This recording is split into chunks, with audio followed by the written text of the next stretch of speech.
கற்பனை செஞ்சு பாருங்க, நீங்க ஒரு பெரிய கட்டுமான நிறுவனத்தையோ இல்ல ஒரு சப்ளை செயின் நெட்வொர்க்கையோ நடத்திக்கிட்டு இருக்கீங்க. ம் ஓகே.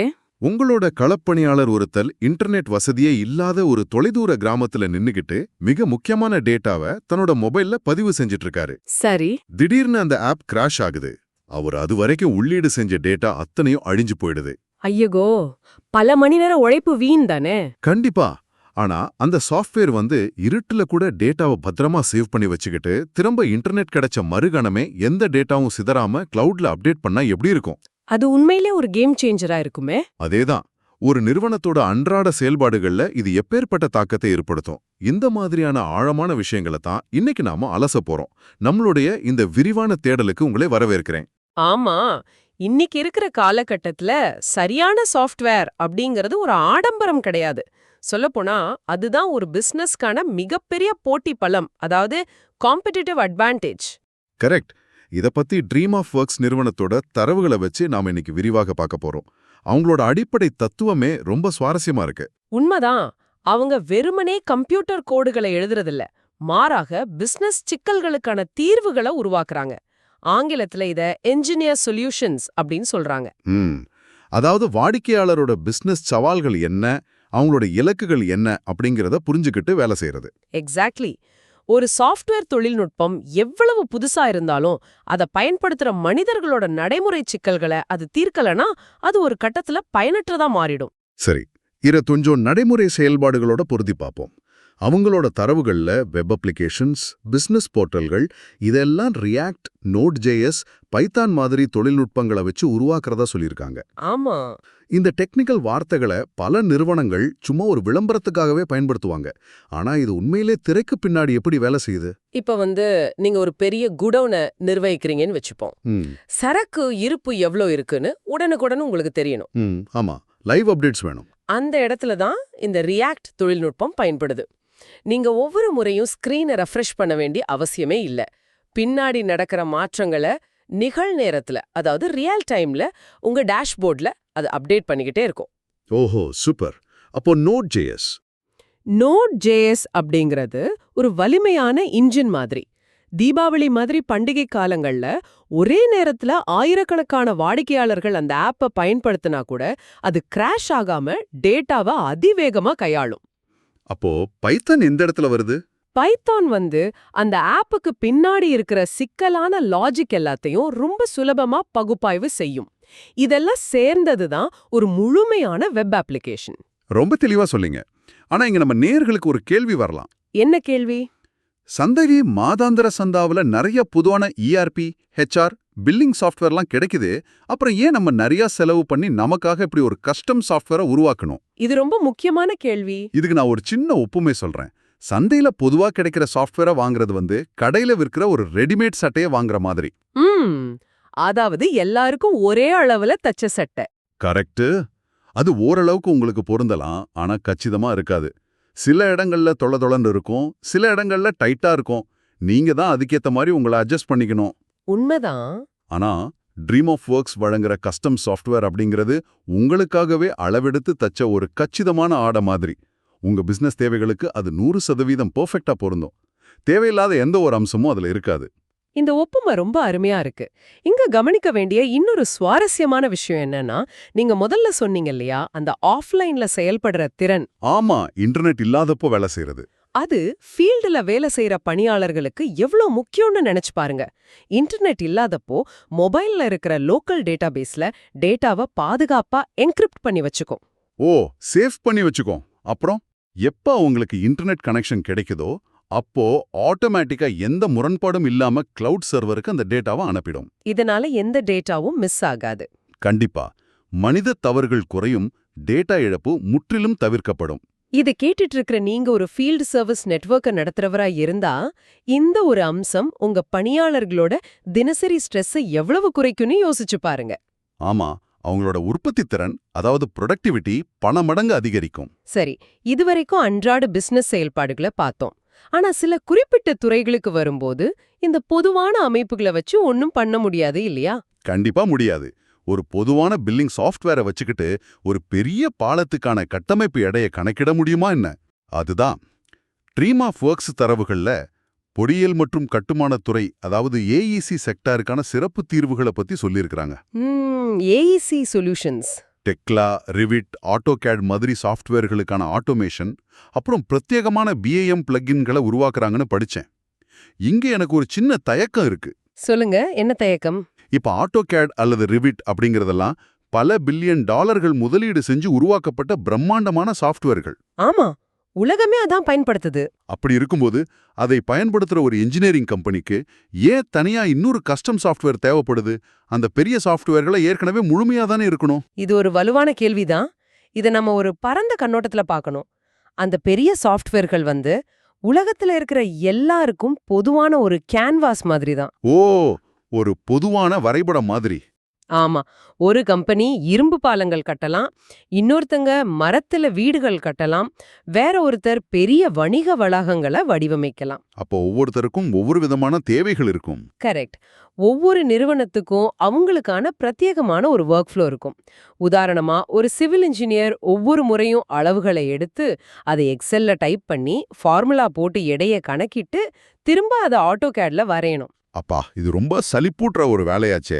அது மட்டும் இல்லாம திரும்ப திரும்ப ஒரே வேலையை செய்யும்போது மனித தவறுகள் நடக்கவும் வாய்ப்பு அதிகம். அதாவது அந்த பெரிய சாஃப்ட்வேர் உங்களுக்கு ஒரு பேனாவையும் பேப்பரையும் கொடுக்குது. ஆனா நீங்க என்ன எப்படி எழுதணும் அப்படிங்கறத நீங்க தான் ஒவ்வொரு முறையும் கஷ்டப்பட்டு செய்யணும். எக்ஸாக்ட்லி. அந்த இடத்துல தான் இந்த கஸ்டம் பிம் பிளக்கின்கள் பயன்படுது. ட்ரீம் ஆஃப் ஒர்க்ஸ் உருவாக்குற ஒரு ஸ்கிரிப்ட் அந்த எக்ஸெல் டேட்டாவை நேரா ரெவிட் சாஃப்ட்வேர்க்குள்ள கொண்டு வந்துரும். வாவ், ஆட்டோமேட்டிக்கா? ஆமா, சில நொடிகள்ல தானியங்க வரைபட அறிக்கைகளா மாத்திடும். அந்த பெரிய சாஃப்ட்வேர்ஸ்ல இருக்கிற சிறு சிறு இடைவெளிகளை நிரப்புறதா இந்த பிளக்கின்களோட வேலை. என்ஜினியர்களோட பல மணி நேர வேலையை இது மிச்சப்படுத்துது. ரொம்ப தெளிவா விளக்குனீங்க. இதே சிக்கல் தான் மின் வணிகம், அதாவது இ-காமர்ஸ் துறையிலயும் இருக்கு. ஆமா, அங்கேயும் நிறைய சவால்கள் இருக்கு. ஒரு சாதாரண ஆன்லைன் கடையில பொருட்களை விக்கிறது வேற, ஒரு மல்டி வெண்டர் B2B தளத்தை உருவாக்குறது வேற இல்லையா? கண்டிப்பா. B2B வியாபாரத்துல ஒவ்வொரு வாடிக்கையாளருக்கும் ஒரு தனி விலைப்பட்டியல் இருக்கும். 100 பொருள் வாங்கினா ஒரு விலை, 500 பொருள் வாங்கினா வேற ஒரு விலைன்னு டிஸ்கவுண்ட் மாறும். இதுக்கு அந்த ரெடிமேட் சாஃப்ட்வேர் கண்டிப்பா உதவாது. அவங்களுக்கு கஸ்டம் ப்ராடக்ட் கேட்டலாக், பல நிலைகளை கொண்ட ஷாப்பிங் கார்ட் எல்லாம் தேவைப்படும். அது மட்டும் இல்லாம பேமெண்ட் கேட்வே ஒருங்கிணைப்பு ரொம்ப முக்கியம். B2B வாடிக்கையாளர்களோட எதிர்பார்ப்பும் இப்போ ரொம்ப அதிகமாயிடுச்சு. எப்படி சொல்றீங்க? ஒரு பொருள் எந்த லாரியில வருது, எப்ப குடோனுக்கு சேரும் அப்படிங்கிற ரியல் டைம் டிராக்கிங் தகவல்கள் துல்லியமா இருக்கணும். ஆர்டர் டிராக்கிங் அமைப்புகளை கம்பெனியோட மத்த சாஃப்ட்வேர்களோட இணைக்கிறது ரொம்ப சவாலான வேலை. அதையெல்லாம் இந்த கஸ்டம் சாஃப்ட்வேர் ரொம்ப ஈஸியா செஞ்சு முடிச்சிடுது. ஆமா, சரி. இது வரைக்கும் நிறுவனத்தோட உள் செயல்பாடுகளை பார்த்தோம். ஆனா எந்த ஒரு பிசினஸும் ஒரு தனி தீவு கிடையாது.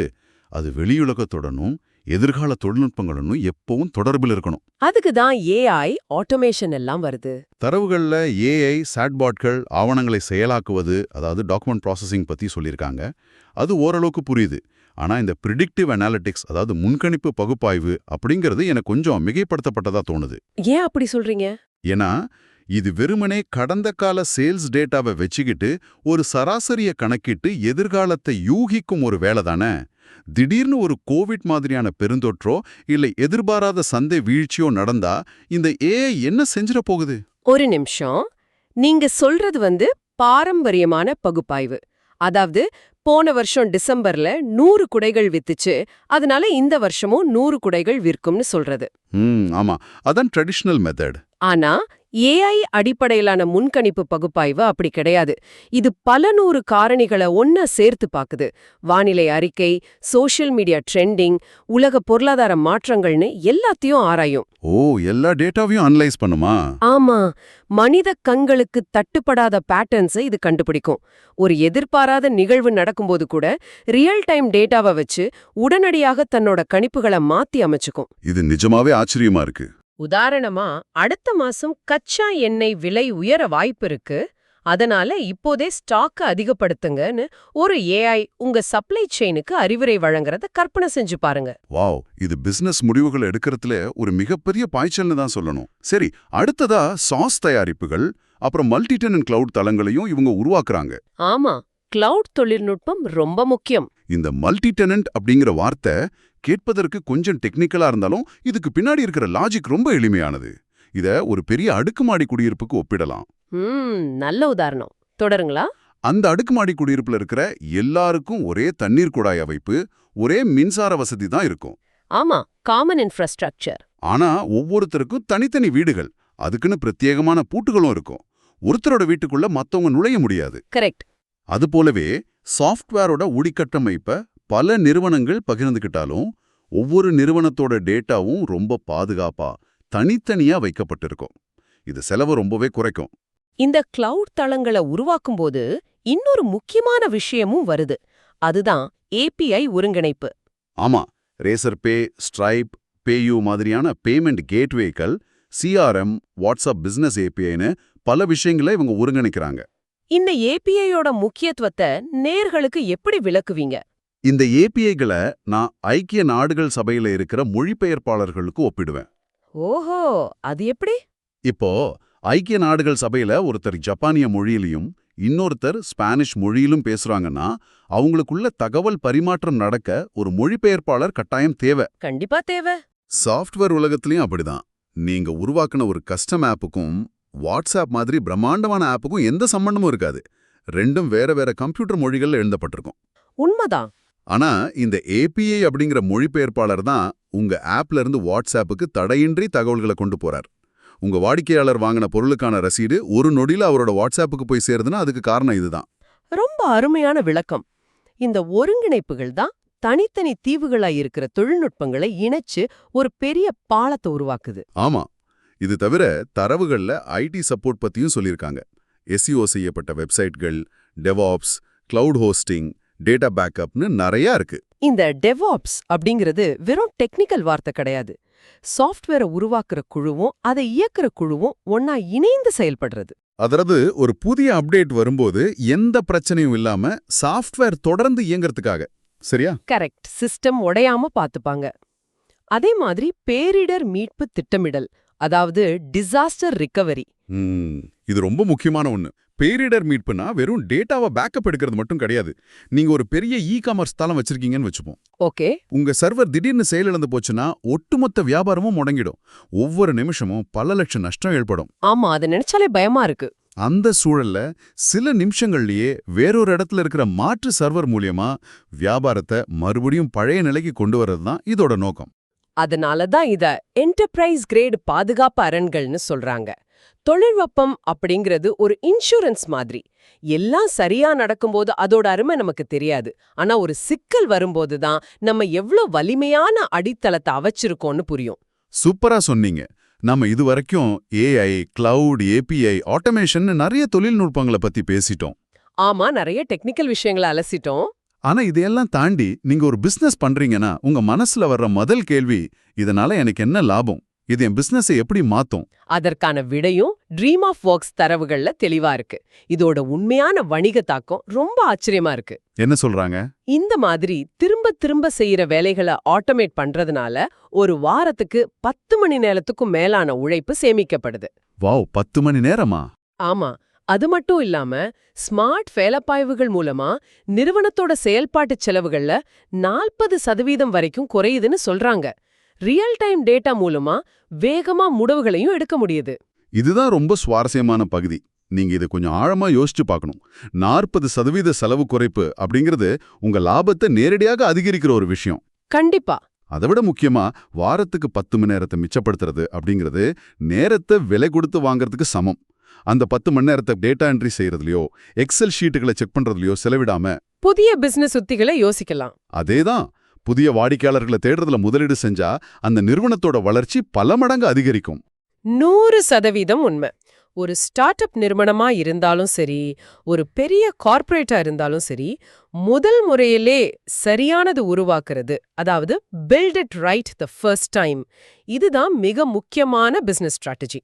நிறைய பேரு முதல்ல கம்மியான விலையில கிடைக்கிற ஏதோ ஒரு பொதுவான சாஃப்ட்வேரை வாங்கிடுவாங்க. ஆமா, வாங்கிட்டு அப்புறம் அது அவங்களுக்கு பொருந்தல, டேட்டா தப்பா வருதுன்னு திரும்ப முதல்ல இருந்து ஆரம்பிப்பாங்க. இந்த மறைமுக செலவு பணத்தை மட்டும் இழக்கச் செய்யாது, நிறுவனத்தோட பல வருட வளர்ச்சியும் பின்னோக்கி இழுத்துடும். கரெக்ட். ஒரு பிசினஸோட தேவைகளை புரிஞ்சுக்கிட்டு தொழில்நுட்ப சிறப்பையும் நடைமுறை சிந்தனையும் இணைச்சி கஸ்டம் சாஃப்ட்வேரை உருவாக்கும் போது அது ஒரு நிறுவனத்தோட தலையெழுத்தையே மாத்திடும். ரொம்ப சரியா சொன்னீங்க. அதாவது சாஃப்ட்வேர் அப்படிங்கிறது ஏதோ ஒரு மாதாந்திர செலவு கிடையாது.